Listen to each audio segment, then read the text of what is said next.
నమస్తే, welcome to yoyo TV. Natural star Nani నిర్మాతగా వ్యవహరిస్తూ వాల్ పోస్టర్ సినిమా బ్యానర్ పై తెరకెక్కిన మూవీ కోర్టు కాగా ఈ చిత్రం నేడు ప్రేక్షకుల ముందుకు వచ్చింది.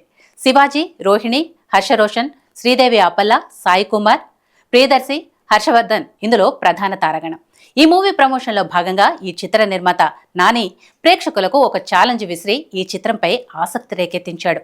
ఈ రోజు ప్రేక్షకుల ముందుకొచ్చిన ఈ చిత్రం ఏ మేరకు సక్సెస్ సాధించిందో ప్రత్యేక సమీక్షలోకి వెళ్లి తెలుసుకుందాం. కథ విషయానికొస్తే మంగపతి పరువు ప్రతిష్టలే ప్రాణంగా జీవించే వ్యక్తి. అతని కుటుంబానికి చెందిన జాబిలి. ఇంటర్ ఫెయిల్ అయి పార్ట్ టైం ఉద్యోగం చేస్తూ ఉన్న చందు ఇద్దరూ అనుకోకుండా ప్రేమలో పడతారు.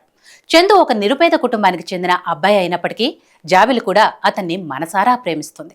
ఇంటర్ చదువుతున్న జాబిలి అప్పటికి మైనర్. మరోవైపు వీరి ప్రేమ విషయం తెలుసుకున్న జాబిలి దగ్గరి బంధువు మంగపతి ఈ విషయాన్ని పెద్దది చేస్తాడు.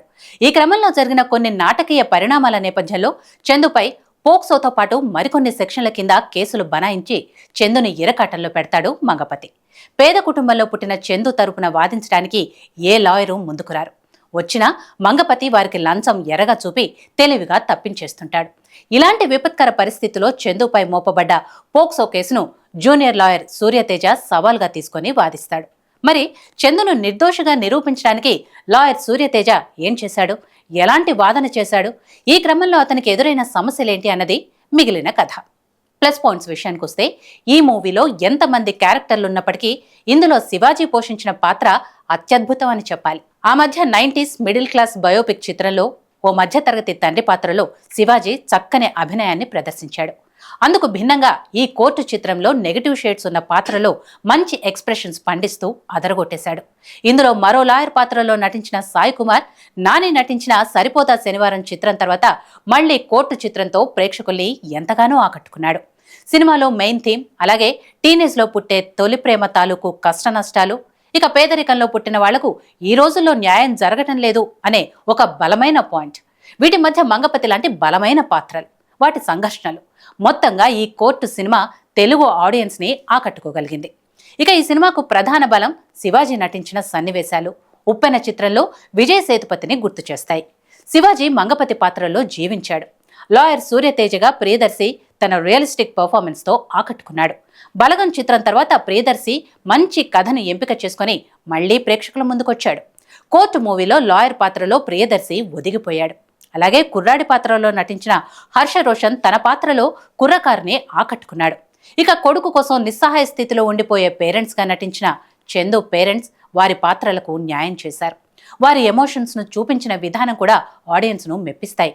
అదేవిధంగా నటి రోహిణి తల్లి పాత్రలో అద్భుతంగా నటించింది. కోర్టు హాల్ సన్నివేశాలన్నీ చాలా గ్రిప్పింగ్ గా చూపించారు. మిగతా నటీనటులు చాలా రియలిస్టిక్ పర్ఫార్మెన్స్ ఇచ్చారు. ముఖ్యంగా దర్శకుడు రామ్ జగదీష్ రాసుకున్న కోర్టు సన్నివేశాలు, అందులో పండిన ఎమోషన్స్ చాలా బాగున్నాయి. ఈ మూవీని సింపుల్ గా చాలా సిన్సియర్ గా తెరకెక్కించాడు దర్శకుడు. ముఖ్యంగా రెండు కుటుంబాల మధ్య సెంటిమెంట్ చాలా పండింది. అలాగే టీనేజ్ ప్రేమను దృష్టిలో పెట్టుకుని ఈ చిత్రాన్ని దర్శకుడు చాలా బాగా తెరకెక్కించాడు. ప్రేమ సన్నివేశాలు కూడా మెప్పిస్తాయి.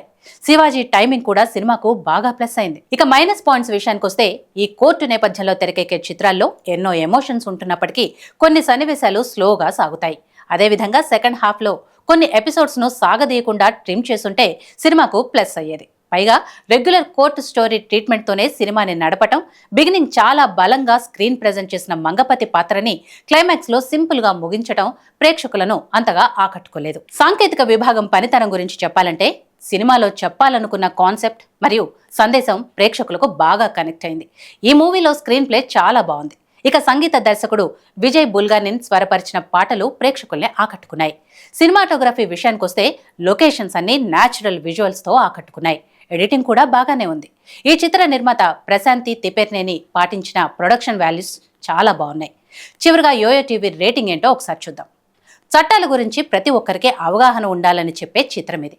మన చట్టాల్లోనే చాలా మందికి తెలియని సెక్షన్ల చుట్టూ తిరిగే కథలతో తెరకెక్కిన చిత్రాలే పవన్ కళ్యాణ్ వకీల్ సాబ్, తమిళ హీరో సూర్య నటించిన జై భీమ్ చిత్రాలు.